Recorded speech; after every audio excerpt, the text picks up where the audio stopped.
All right, everybody, we're going to get started in just a moment. But first, I'd like to take a moment and thank everyone for coming out this morning. This is an amazing turnout. I didn't really expect this many people, so I love it. The course is pretty well marked. I did mark it with sprayable chalk paint last night, right before pouring rain.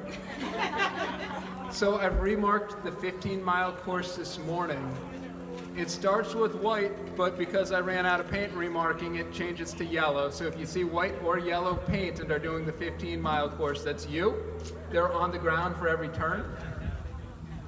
The 30-mile course is blue paint, and the 45-mile course is red until I ran out and becomes pink. For the 30 and 45-mile course, I did not have time to remark the whole thing this morning. I hope the markers are still there, but I sent files and cue sheets, so if you have a phone, I really recommend you use those. I've got 2 people who I designated as leaders of that course who have it on a GPS device, so they won't get messed up ideally.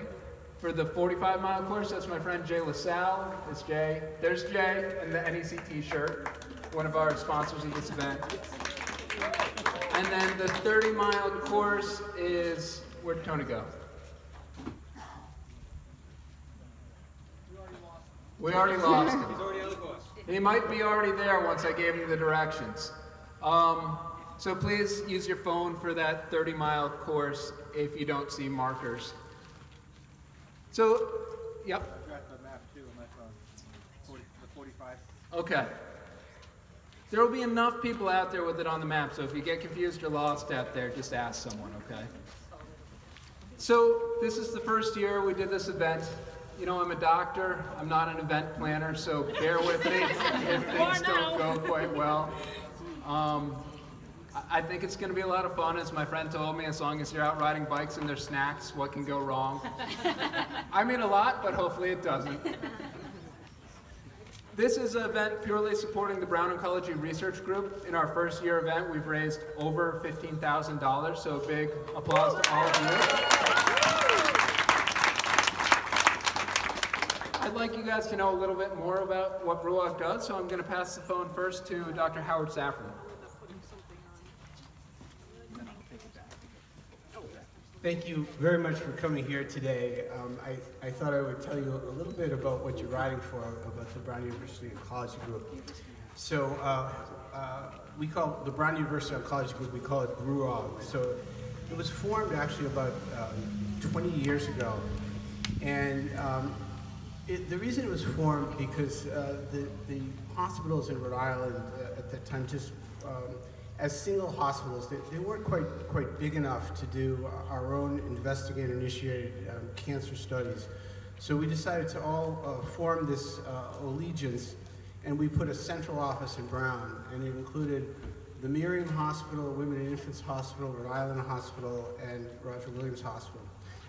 And over the past 20 years, I think we've done some of the most important clinical studies in cancer.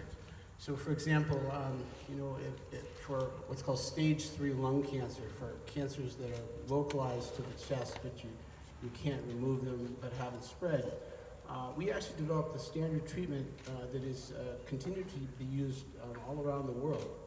Similarly, in esophageal cancer, the treatment that's currently used is called paclitaxel carboplatin radiation. We actually developed here in Rhode Island, you know, not at Sloan Kettering, not at Dana-Farber.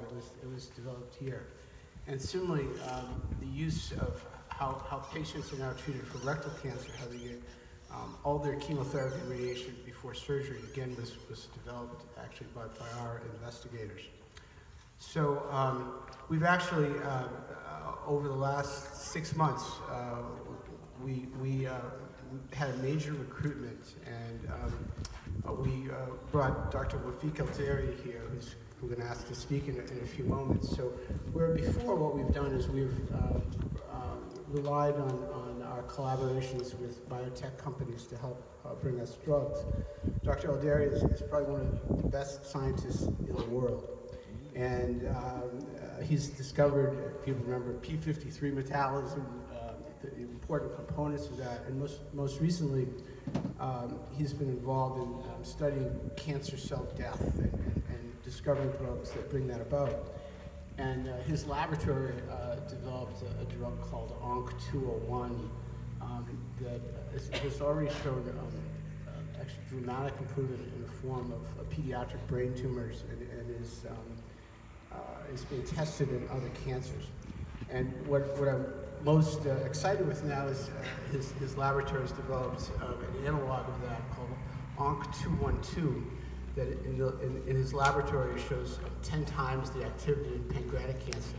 And literally after this bike ride, we're going to finish a major proposal to try to get our ONC212 study going in pancreatic cancer. So this kind of work requires a tremendous amount of money, and events like this, make this possible.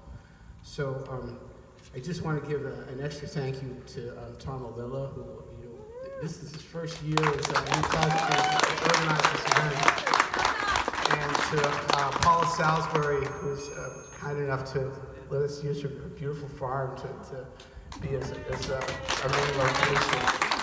And again, I want to thank all you guys for coming. I thought I'd ask Dr. El-Deiry to speak for a few moments too. Thank you, Howard, and thank you, Tom. I'll be very brief because I know we're all anxious to get started with the bike ride. It's a real pleasure for us to be here and at this first annual bike ride in support of cancer research. And I, too, would like to thank Tom Alilla for his leadership in organizing the event, which by all accounts, looking at how many people are out here, is very successful as these things go. So thank you, Tom.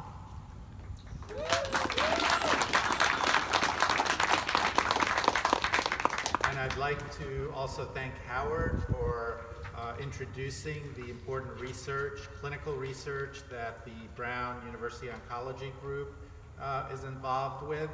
And I would like to remind you all that the research that is done brings hope to patients, and that's what we are all here to support at this event today. So we're excited to be here. We're very glad it's not raining this morning, and look forward to a great event and many more to come. Thank you so much.